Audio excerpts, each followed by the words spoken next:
PV news people's voice ಚಾನೆಲ್ಗೆ ಸ್ವಾಗತ.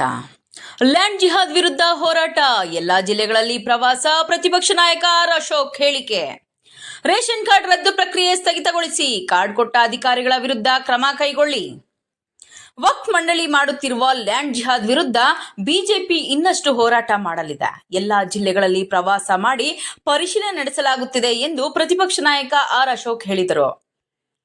ಸಂಸದ ಡಾಕ್ಟರ್ ಕೆ ಸುಧಾಕರ್ ಅವರೊಂದಿಗೆ ಆರ್ ಅಶೋಕ್ ಸುದ್ದಿಗೋಷ್ಠಿ ನಡೆಸಿದರು. ಈ ವೇಳೆ ಮಾತನಾಡಿದ ಅವರು, ಕರ್ನಾಟಕದ ವಕ್ಫ್ ಬೋರ್ಡ್ ತಿಮಿಂಗಲದಂತಿದೆ.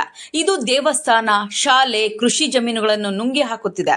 ಸಂವಿಧಾನದಲ್ಲಿ ಎಲ್ಲರೂ ಒಂದೇ ಎಂದು ಹೇಳಿದ್ದರೂ ವಕ್ಫ್ ಮಂಡಳಿಗೆ ಮಾತ್ರ ಪ್ರತ್ಯೇಕ ಸಂವಿಧಾನವಿದೆ. ಬೌದ್ಧರು, ಕ್ರೈಸ್ತರಿಗೆ ಇಲ್ಲದ ನ್ಯಾಯಾಂಗದ ಅಧಿಕಾರ ವಕ್ಫ್ ಮಂಡಳಿಗಿದೆ. ಸಂವಿಧಾನದ ಆಶಯಕ್ಕೆ ವಿರುದ್ಧವಾಗಿ ಕಾಂಗ್ರೆಸ್ ವರ್ತಿಸುತ್ತಿದೆ ಎಂದರು. ಕಂದವಾರದಲ್ಲಿ ಸರ್ ಎಂ ವಿಶ್ವೇಶ್ವರಯ್ಯನವರು ಓದಿದ ಶಾಲೆಯ ಆವರಣವನ್ನು ವಕ್ಫ್ ಕಬಳಿಸಿದೆ. ಅಲ್ಲಿನ ಮಸೀದಿಯಲ್ಲಿ ಮುಸ್ಲಿಮರು ಪ್ರಾರ್ಥನೆ ಮಾಡಿದರೆ ಶಾಲಾ ಮಕ್ಕಳು ಯಾವ ಪ್ರಾರ್ಥನೆ ಮಾಡಬೇಕು? ರಾಷ್ಟ್ರಧ್ವಜ ಹಾರಿಸುವ ಸ್ಥಳದಲ್ಲಿ ಹಸಿರು ಬಾವುಟ ಹಾರಿಸಲಾಗಿದೆ. ಮನಮೋಹನ್ ಸಿಂಗ್ ಪ್ರಧಾನಿಯಾಗಿದ್ದಾಗ ವಕ್ಫ್ ಮಂಡಳಿಗೆ ಇಂತಹ ವಿಶೇಷ ಸ್ಥಾನಮಾನ ಕಲ್ಪಿಸಲಾಗಿದೆ ಎಂದು ದೂರಿದರು. ವಕ್ಫ್ ಮೂಲಕ ಸರ್ಕಾರ ಹಿಂದೂಗಳ ಜಮೀನುಗಳನ್ನು ಕಬಳಿಸುತ್ತಿದೆ. ಇದರಿಂದಾಗಿ ಕಾನೂನು ಸುವ್ಯವಸ್ಥೆ ಹಾಳಾದರೆ ಅದಕ್ಕೆ ಸರ್ಕಾರವೇ ಹೊಣೆಯಾಗುತ್ತದೆ. ಇದರ ವಿರುದ್ಧ ಬಿಜೆಪಿ ಹೋರಾಟ ಮಾಡುತ್ತಿದೆ.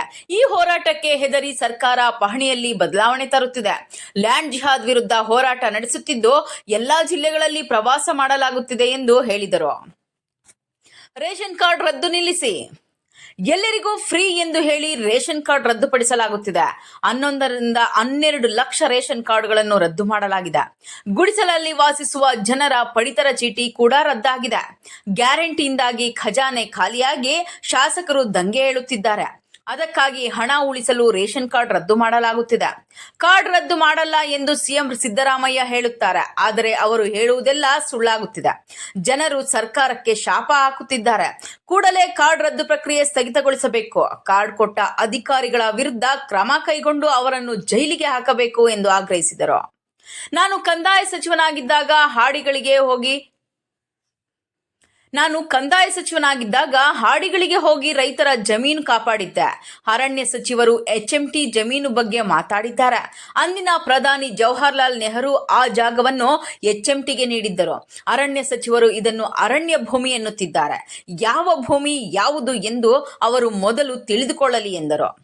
21,000 ಆಸ್ತಿಗಳನ್ನು ನಮ್ಮದು ಎಂದು ವಕ್ಫ್ ಘೋಷಿಸಿದೆ. 1994ರಲ್ಲಿ ಇದಕ್ಕೆ ಸಂಬಂಧಿಸಿದಂತೆ ಒಂದು ಅಧಿಸೂಚನೆ ಮಾಡಲಾಗಿದೆ.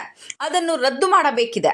ಮನಮೋಹನ್ ಸಿಂಗ್ ಪ್ರಧಾನಿಯಾಗಿದ್ದಾಗ ಮಂಡಳಿಗೆ ಪರಮಾಧಿಕಾರ ನೀಡಿದರು. ಇಂತಹ ಅಧಿಕಾರವನ್ನು ತೆಗೆದುಹಾಕಬೇಕು ಎಂದು ಒತ್ತಾಯಿಸಿದರು.